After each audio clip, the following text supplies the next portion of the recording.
Goes up around Simmons Stadium. Blitzar's kick is going to come back. Opportunity here. Maybe it's Dean Cox that can break the shackles. He tries to guide into Kennedy, but not this time. Hasn't been a great night for the record holder, Dean Cox, in game number 277. He's had 14 possessions, 11 kicks, only 6 of them have hit the target. Really hasn't had much of an impact at all. Good tap. Back into the middle it goes. Cripps can't get past Guthrie, who's laid 9 tackles tonight for the Cats, and now he's winning the footy again.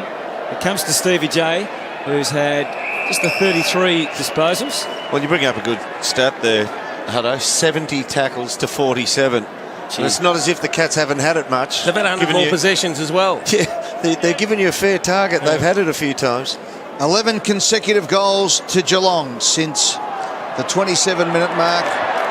And Cox tries to break the deadlock. Can't do so. And the Cats walk it out of defence again. Enright in the back pocket. What year was it again, Moons? 1992, Hutto. It was a premiership year for the West Coast Eagles.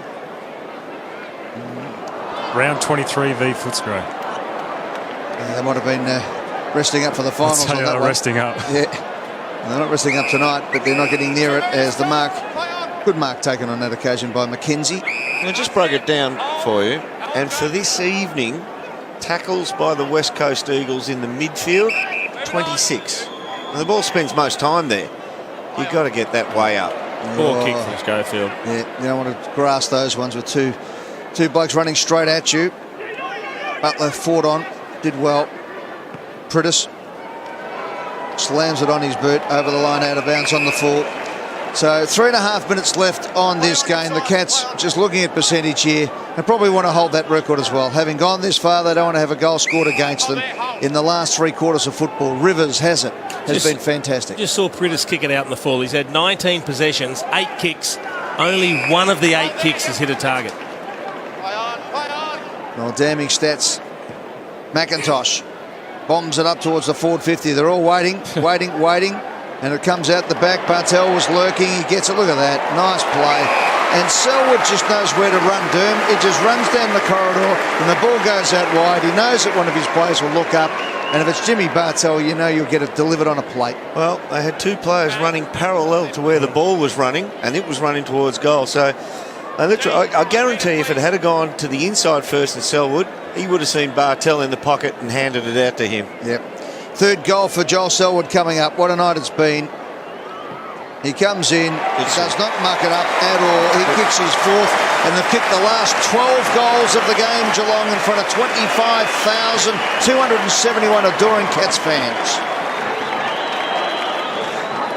Hey, Moons, I saw him kick a few 3s last year. He got amongst the goals a little more often, Joel Selwood. Is 4 as good as we've seen him kick in any one game, from your memory? No, I don't think he's ever gone past the 4 mark, Derm, but I reckon about now he'd be just pushing down there. You just see him now going back down to the forward line. He'd be pushing blokes just out of the way a little bit, I'd say. He is. He's gone forward.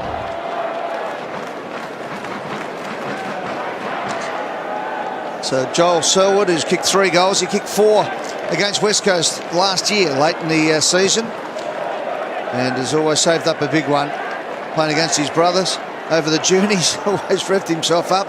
Now it comes to Stokes, who's been a real general tonight. Now Stevie J, 2 minutes to go. Guthrie has been fantastic. He got the first centre break and he's been doing it all night. Brings it out wide. The Cats now to celebrate. Ball comes out to Enright, chips it back in. Guthrie gets another one. His 13th kick, hits the spot again to Kelly. They're running down the clock now, the Cats. They have a sense of history about them, this Geelong side. And you can just tell they know what's going on. They know they haven't been scored against a major, that is, in the last 3 quarters. Stevie J, it'll work. And he gets away with it. Well, he might get his 4th goal, the skipper too. A left foot mongrel punt. He wants to give it off. He's looking to give it to someone. He's kicked 4 goals twice, Stern. There it is. And here's the handball off.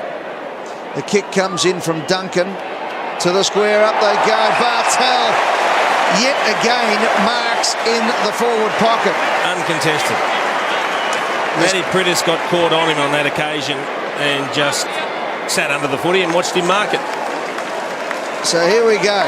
The margin is 75 points. Let's see how hard Gaff goes for the smother. For his third goal, he comes round the left foot kick. He hits the wrong end of the ball, and as a result of that, kicks it out of bounds on the floor. There you go, Jace. Not great. I mean, the Gaff attempt at smother. Not great. It was the Gaff attempt at the kick as well. Anyway, Jimmy Bartell, Not impressed. not impressed, but he's earned his money as he always does, the superstar. So Cox out to the wing. Lysette climbing late with the big fist prominent. Now Steve Johnson for his 36th disposal. He shanked it again. Just over Murdoch's head. Now, Adam Simpson finding out what senior coaching's all about. Got injury issues, suspension. At least he get Luke Shuey back next week. That'll be a big game against Port Adelaide. That's a good test for them. They're in the same ballpark as the Power. Hopefully good Rosa throw. as well will return after illness tonight. There's Yo, Pritis, Shepherd. Wobbles it back to the wing. Well done, Taylor.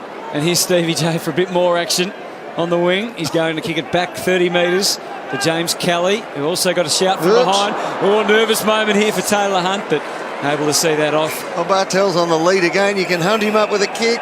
Backpedaled a bit too much. 20 Blitzarves. seconds for There we go. Blitzarves. And now Jimmy's led all the way up to the wing. And guys, it just shows again, though, the difference between teams. You have a couple of injuries or illnesses, we had with Rosa, and it makes all the difference. The depth. And the Cats, of course, have got a few injuries, the long-term ones that they've dealt with pretty well so far. And Big Tommy's going to kick after the siren. Thank God it's this week and not next. You remember that, do you, Dave? Yes, very well. Similar position relative. Different ground, of course. He's good. He's good from this distance at this time of a match. On that occasion, of course, it was to win the game against the Hawks. And tonight, it's just about the margin. They lead by 75 points, Geelong. If he shanks this, I'm throwing the toys out of the cot. This is one of the great build-ups of all time. He poured the earth. He's all go. So Tom Hawkins with 3 goals, 2 to his name tonight. The big fella, 4 goals last week, comes in, fairly left. Oh, where were you when we needed you? No worries at all, though, as far as Geelong is concerned. Good battle between those two, McKenzie and Hawkins. It was. An avalanche of footy coming in, 62 inside 50s, produced 16 goals, 11 to Geelong. West Coast 32 entries for just 4 goals, 8, and goalless after the 27-minute mark of the first quarter. It's the Cats by 75. Not too many worries for that man there, Derm. He knows they're just warming up. They're just cruising, easing their way into the 2014 season.